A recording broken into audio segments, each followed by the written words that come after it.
Hi there, I'm Tom Lichtenheld. I'm an author and illustrator of picture books, and I'm here today to give a special shout out to a few people: Denise Lichty, Lynn Pittner, Jean DeFulvio, and Deb Schaffery.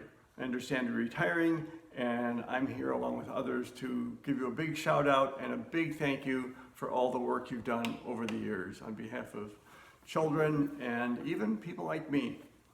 So I'm not a teacher, but I've been in a few schools, and I've learned a lot of things, not just from the kids, but also from the teachers in my many school visits. One of the big things I've learned is how much teachers put into their work and how tirelessly they work on behalf of children.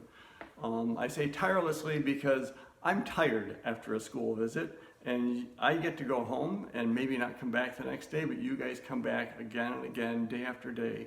And among everything else that impresses me, your stamina is just mind-boggling. I get to go home and collapse after a couple days of being with the kids. And then I get to kind of absorb all their energy and all their wonderful ideas. And I really admire the way you guys get in there and stick with it and stick with those kids. So thank you for all of that. Now, I was thinking about your job and my job and what might be parallel, and the thing that occurred to me is that you know this better than I do, but you never know what you do that's going to stick with a child, do you? You never know what little piece of information or what little insight or something you teach them or show them might pop up later in their lives and what might turn out to be an inspiration to them. So because of that, you give it your all every day. And I do something similar in my books where I'll put little nuggets in them, maybe little hidden visuals, maybe a layered message in there somewhere.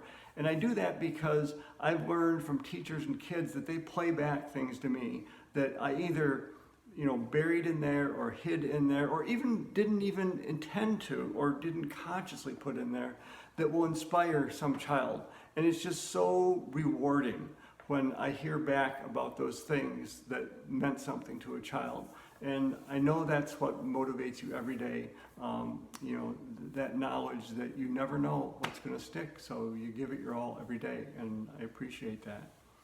So speaking of you never know, I'm going to tell you a story about a book that I've heard you admire. The book is called I Wish You More, and I created this book with Amy Cross Rosenthal. And I say you never know because you never know where an idea is going to come from.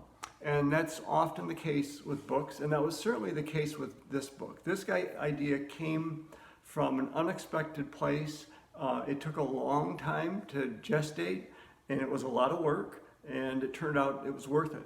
So I'll tell you where this book came from. Years ago, I used to work in the advertising business, as did Amy Cross Rosenthal. That's kind of where we met.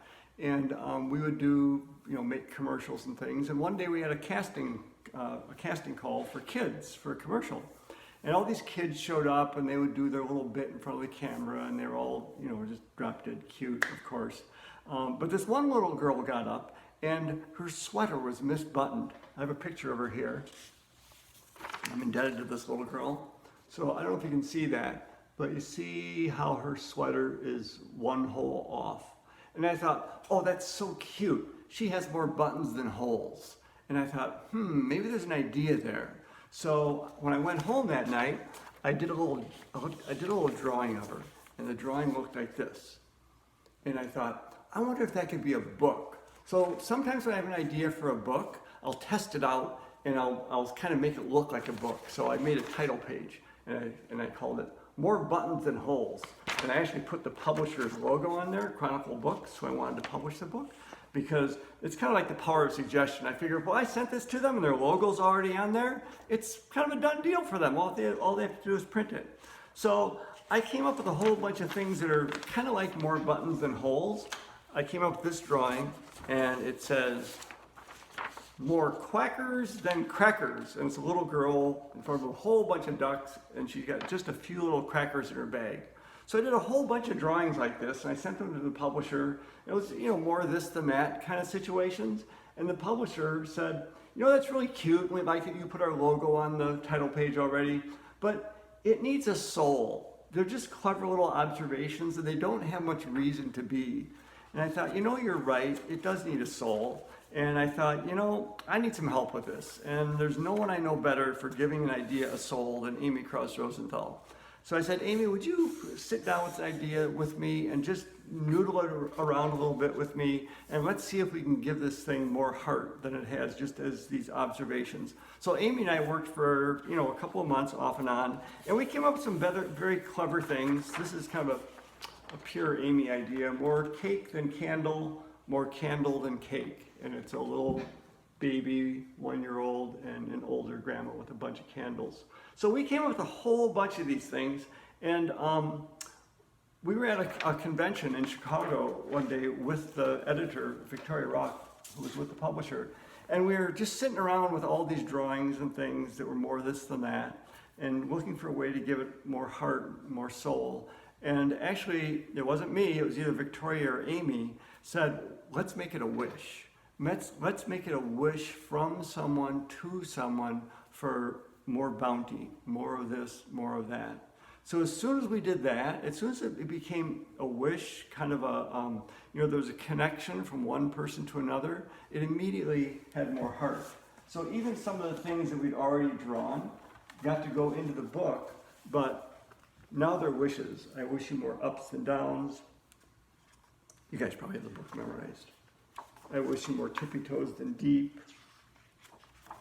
I wish you more we than me. So Amy and I worked on a whole bunch of these, and one of our rules was the wishes could not be for material things. We were not wishing anyone more toys or more wealth or a new Xbox. They were for qualities and for connection, and we made sure that the wishes were more inspiring than just material, and we made sure that the wishes were things that were about generosity and magic. I wish you more snowflakes than tongue. That's about magic. So this book, took a long time to develop, and the most difficult part, as usual, was the ending. And Amy came up with this: I wish you more stories than stars. I wish all of this for you, because you are everything I could wish for and more. And that's the story of I Wish You More. And I wish you more. In particular, I can show you an outtake from the book, but I wish you, in your retirement, more high than by. So thank you very much, and take care.